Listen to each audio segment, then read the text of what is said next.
So we'll just start with introduction to V6. So this slide set is in the V6 presentations folder if you want to follow along. So I'll just go through some of the details here. We've only got 25 minutes left, so I'll just make a start to the slides. So we'll just go through some of the history of the internet. So we go to the late 80s. So we're looking about, what, 25 years ago, probably? Exponential growth of the internet. This means the internet was growing very, very quickly. Every year it was doubling in size. And the reason for that was the internet had grown more than just being a research project in some physics laboratories. Remember, the internet started off because physicists were trying to work out how to connect the big computers and their experiments together. And that's really where it came from. But if you go back into the 70s, the early packet networks all came from there.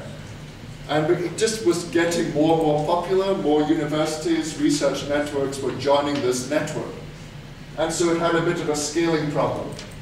Even some of the first commercial providers were starting up in 88, 89. These were people who were providing commercial internet connections to this academic network. So things like the IP protocol changed, the addressing changed. BGP was invented in the early 90s. Before then, it was an EGP protocol. And the DNS was invented in the early 90s. Before then, we just FTP'd a host file around. Can you imagine that? So we had this exponential growth of the internet. And there was a bit of a concern that the TCP/IP protocol and the addressing and all the rest wouldn't be able to keep up. That was the time that CLNS was being proposed as replacement for IP. Remember, the ISO folks were working on all the protocols like ISIS and so on. So in 1990, there was a proposal to throw away IP and use CLNS instead. Of course, that didn't really go anywhere. 91, 92 started running out of Class B network numbers. Remember I said this morning, if you're a small network, got a Class C. Medium, got a Class B. Large network, got a Class A. And you could just write the email doing Dear John, and you would get address space according to the size of your network. The problem is there were not many really big networks, and there were a large number of networks that were more than a Class C. So all these people were getting Class Bs. The company that I joined in 1993, it was a software company. The parent company was Software Distribution. They had a Class B.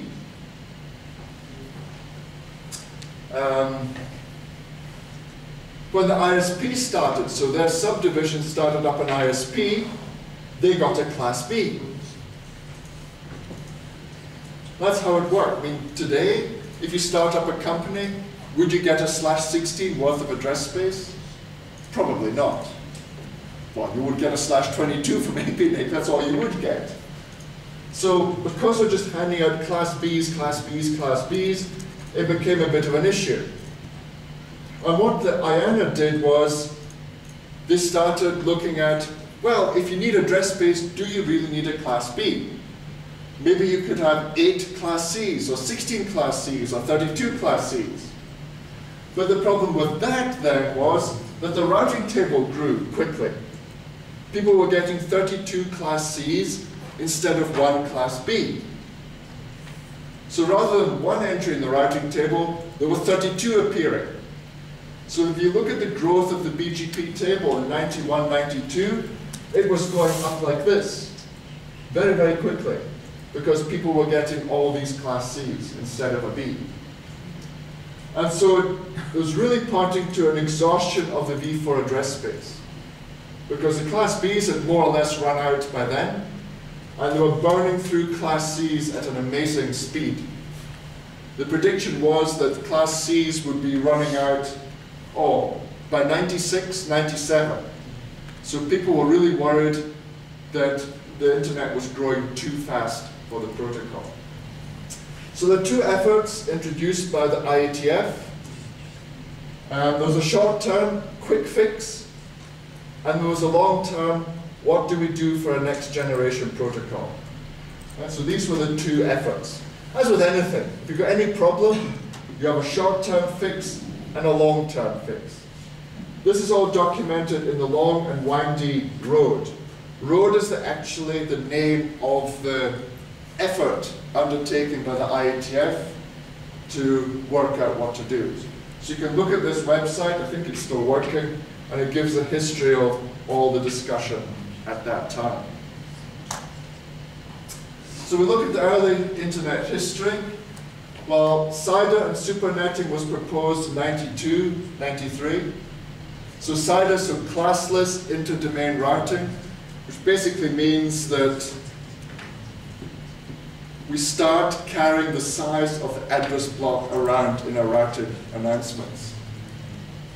You see, before classless, what happened? If you announced a prefix, you could tell what the prefix was according to the address.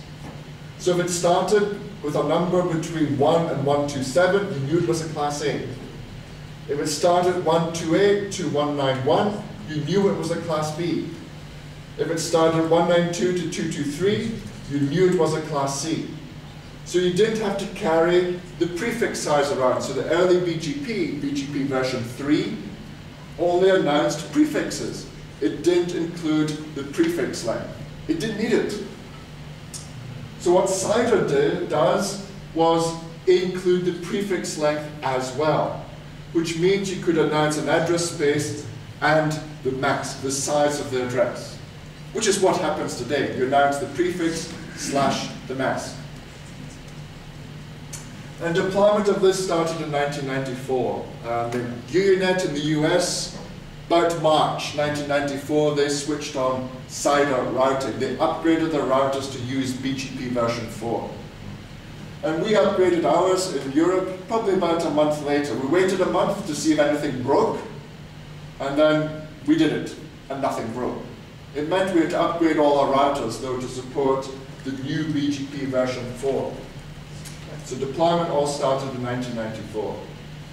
So this was quite good, because now, when the IANA handed out 32 class Cs, ISPs could announce them as a /19. Or if you got 16 class Cs, you could announce it as a 20. So it meant big pressure came off the routing table. That was the advantage. So this all started in 1994. So if you look at the growth of the routing table in 94, it went up like this, and then it went down again, as ISPs started to aggregate the BGP announcements because they were using BGP version 4. So it went down, then it carried on up, of course. We also had the IETF. This was short term. Long term, we had IETF proposing IP next generation, asking the community to suggest what the next generation of the IP protocol should be. And there were lots of proposals. We had Tuba. I mean, notice how they've all got funny names. I mean, the technical communities like that. They like having these funny acronyms for what they're working on. So Tuba, TCP and UDP with bigger addresses is what it stands for. And that just says, well, forget about IP, version 4. We're actually going to use CLNS instead. We'll use TCP and UDP, but we'll use CLNS underneath. So this is a bit like the 1990 proposal, which says dump IP altogether. We'll use CLNP instead. So Tuba was going to use CLNS underneath, but still keep TCP and UDP. What else? We had PIP. PIP, it stands for the P Internet Protocol. But this was written by Paul Francis, who's still around, still working on protocols. And everybody said, nah, it means Paul's protocol, because he didn't know what to call it. And he introduced things like, he's got a lot of the things that are now in IPv6. Auto-configuring the IP address, for example. That's new in IPv6, so it was his ideas were in there as one of the examples. We have catnip. This was written by the folks from Novell. What it did was it took Novell IPX. Does anybody know about Novell NetWare from the 90s? You're probably all too young for that. It was an old protocol used in office lands. It was an alternative to Microsoft Server. Novell NetWare was used for servers in offices. So catnip, the idea was to use the IPX addressing and means of connecting to other devices. So it takes a lot of hints from OSI, NSAPs, and of course IPX. Didn't really go very far, apart from the big address space. That's what was lifted from there. The SIP, S-I-P-P, this was written by Bob Hindem. Bob's still around, he's a fellow trustee of the Internet Society with me. He's still doing work in this area as well. He's one of the fathers of IPv6. All that proposed was to extend the v4 address from 32 bits to 64 bits. So that's all that SIP was proposing. There's a few other things as well, but basically it stands for Simple IP Protocol Plus. Or Simple Internet Protocol Plus. Not Simple IP Protocol. Simple Internet Protocol Plus. So it was taking IPv4, but extending the address space to 64 bits. There's also Nimrod, NCAPs. There were many others as well, but these were probably the main ones. And certainly, Tuber, catnip gave the bigger address idea, PIP, a lot of the auto-configuration, and SIP, the simplification of the IP protocol and the bigger addresses. And that's how we ended up with IPv6. Direction and technical criteria was set by these RFCs at the end of 1994. So that's really when IPv6 was finalized. So this was the first documents saying what IPv6 would be. There were other things going on as well up to 1996. There was the development of NAT, PPP, and DHCP. Before 1994, there was no such thing. There was no such thing as NAT, no such thing as DHCP, no such thing as PPP. One of my first jobs when I joined the ISP in 1993 was to start developing our dial-up service so that it would use PPP instead of SLIP. And SLIP was how you had IP over dial-up up to then. And it was quite an exciting time because the dial-up routers we're using, their PPP didn't work with other people's PPP because it was all still pre-standard. So interoperability was interesting. And so there were different implementations of PPP, not really compatible with each other. So I remember that, it's burnt in here, because I spent hours and hours and hours trying to make all this stuff work. So PPP meant dynamic address assignment for dial-up users. So rather than fixed static address assignments we had with SLIP, we now had dynamic assignments, so sharing and reusing of IP addresses. DHCP. Well, nowadays you're quite accustomed to going to a wireless network, connecting and getting an IP address on your laptop or your smartphone. But back in those days, before DHCP, if you took your laptop, which was probably about as big as that, took it to another company, you wanted to plug it in, you had to get an address and configure it manually, by hand. I mean, for our company, you went to reception and you got a piece of paper with your IP address on it. And then you would type it into your computer. That was our DHCP. So that was replaced so that when you're on the network, you could broadcast requesting a DHCP server. The server would then provide you with the address, the DNS, default gateway, and so forth. And also there was development of NAT, Network Address Translation. Many companies were joining the internet, but with the advent of being more careful with addresses and so forth, many of these companies were using IP internally in the network. They now wanted to connect to the internet, but renumbering huge networks using IP without any DHCP there at all was a big problem. So NAT was invented to translate internal addressing to the public addressing that these people were getting from the ISP. So that was the origin of NAT. And it was a good idea because there was nothing else. You could not go to a big company and say, hey, renumber 1,000 computers. It was almost impossible to do that. Huge amount of work. So what we did instead was we would do address translation from the internal to the external. So that's what NAT was all about. Right. So also we got the registry system. RIPE NCC started middle of 1992. APNIC started towards the end of 1993. And the registry system was distributing address space on behalf of the IANA. So there were 3 organizations distributing, well, it was Internic at the time, 3 organizations distributing address space around the world. And the people distributing the address space had policies about who could get what.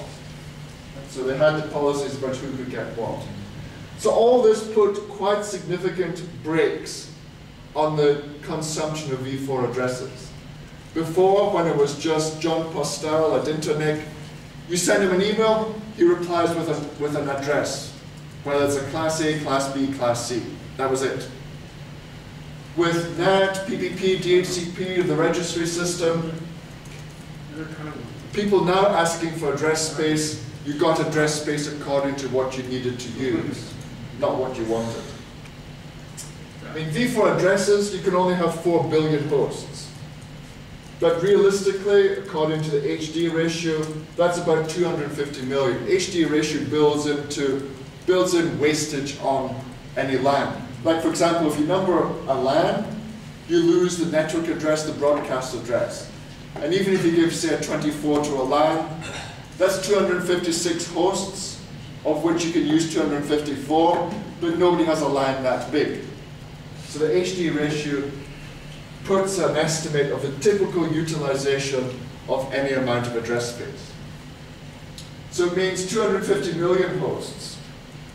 That's 1/8 of what, no, not 1/8, 1/16 of what you could realistically get out of IPv4.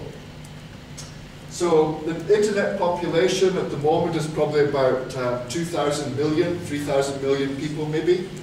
So the V4 address space is not big enough for the world population. How many IP addresses does one person use? Well, right here, I'm using 2. I've got one on my laptop, and I've got one on my mobile phone. So people typically at home probably using twice the number of addresses as there are people. Then we had the boom years. So this is really going from 1996 through to 2001. IPv6 development was going full speed ahead. So all the different companies, the vendors and so on, were developing V6 standards, V6 stack, the routing protocols and so forth. We also saw rapid IPv4 consumption in those years, 96 to 2001. Internet was very, very fashionable. If you wanted money for a new project and you said, internet, internet, internet, you would get money, lots of money. So that's the venture capital money. Investors wanted to invest in this new thing because it was going to be so good for them. They're going to get so much return on their investment. So a large amount of V4 consumption. The V6 specifications were being sorted out. There are many transition mechanisms developed. Because of the simplification of IP, going to IPv6, it was not compatible with IPv4. That was a deliberate design decision. But it's actually become one of the biggest problems for IPv6 as well. Not compatible with v4 means that we are going to have to run v4 and v6 side by side. So we have these transition mechanisms. The 6-baud was built. This is an experimental v6 backbone sitting on top of the existing internet. So we just built tunnels. So the ISP I was at, we were the second 6-baud site in Europe. So there was Renatel in France, which was the research network in France, and then us as a commercial ISP in the UK. We were the 2 European nodes for the 6-baud.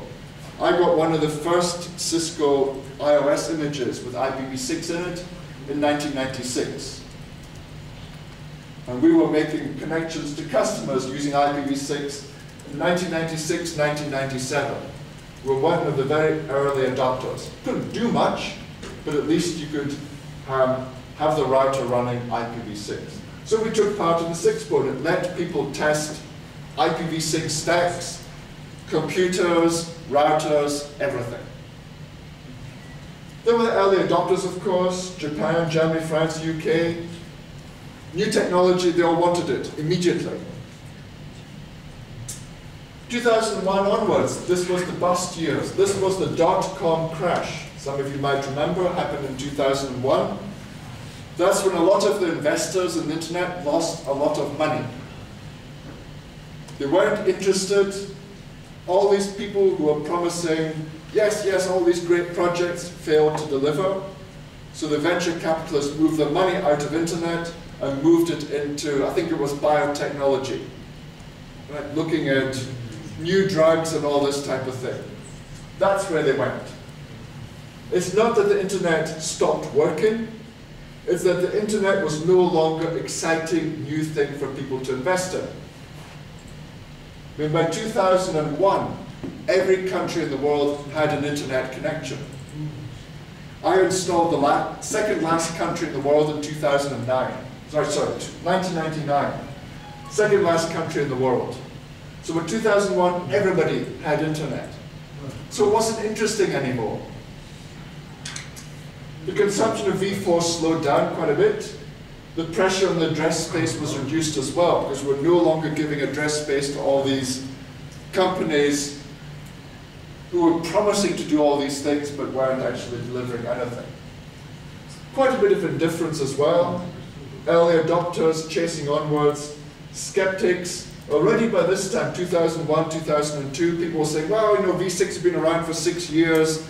Still nobody's using it. What a waste of time. And of course, people say, well, it's not compatible with IPv4, waste of time, this is silly, it's not going to work. So what happened? There were even more transition mechanisms being developed for IPv6. 2004 to 2011, there was a resurgence in demand for v4 address space. More countries in other parts of the world, their internet started growing very, very quickly. It started growing quickly. In fact, by 2011, in February 3rd, IANA ran out of v4 addresses. You know, it was all quite interesting, because 2001 really is when people were starting to predict when v4 ran out. And we had 2 very interesting predictions. You know, Jeff Houston at that time was predicting v4 would be running out in 2030. And Tony Hayne in those days was predicting that IPv4 would run out in 2003. So Jeff's prediction was far in the future. And Tony's prediction was always 2 years in advance from now. So by the time we got to 2009, both of them were right. Because Tony said 2 years from now. And Jeff was saying, well, if you follow the curve, it's looking like 2011. So it was quite amusing for me sitting at Cisco talking about IPv6, doing all these workshops, and then watching how the v6 predictions, when we're going to need v6, when all that was going to merge. And so they converged. February 2011 is when IPv4 at IANA ran out. There's probably going to be a market for v4 addresses. So if you've got IPv4 addresses that you're not using, you might be aware that some people will be sending you emails saying, hey, we'll give you $20 per address, or something. This is already happening.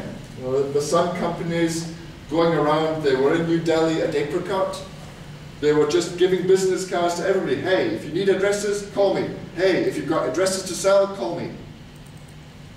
Right, so because we now have a shortage in Asia Pacific region, there's some companies trying to make a profit by getting people to trade address space. If you don't want to trade address space, you don't want to buy it, or you can't afford to buy it, you're going to have to use NATs, address translation. And of course, trying to run an ISP behind a NAT box is actually really very difficult. It's very, very difficult. So NAT is really not any place you want to go. If you look at parts of Africa, you look at India, Pakistan, Bangladesh, those countries are all sitting behind NATs, address translation. The internet services there are actually very poor. Compared with here, even here in Mongolia, the internet is very poor in India. You know, I come here, I plug into my hotel network in my room, it's fast. How it should be. Go to India, I have no idea what's happening, or even if I will get internet. One of the reasons is because of how the addressing is done. Politics is another reason, but I won't cover that. Now, the main reason for v6, in fact, the only reason for v6 is the size of the address space. Right? The address space for IPv6 is huge compared with IPv4. In fact, IPv6, the distribution of address space now is such that each ISP gets the size of the v4 internet. Right? So it means that that's virtually how it's working. An ISP today gets a v6 address block from APNIC that's as big as the whole of the v4 space. So that's how much you have to work with. It's a huge amount of space. Right, so I think I'll talk about this. I'll carry on with this tomorrow. I think we'll stop there. Have that as a bit of a thought. So that's really the history. Why we're now looking at IPv6. Why IPv6 is actually important. That we have no more v4 addresses. You can only get a /22 from APNIC, and you can only get it once. Might be a market for v4 addresses. Who knows? So v6 is really where the internet has to go forward if we want to carry on growth of the network. And so we'll carry on with this tomorrow. We'll start here, and then we'll see a bit more about why we need the bigger address space. So is 9 o'clock tomorrow morning okay? I think most of you are here by then. Yeah. Traffic not too bad? Well, traffic's bad, but if you can make it by 9 o'clock, we'll start with this, carry on with this presentation. If you didn't have a laptop today, please bring a laptop tomorrow. Might be easier to do the labs. Anyway, enjoy your evening. See you tomorrow.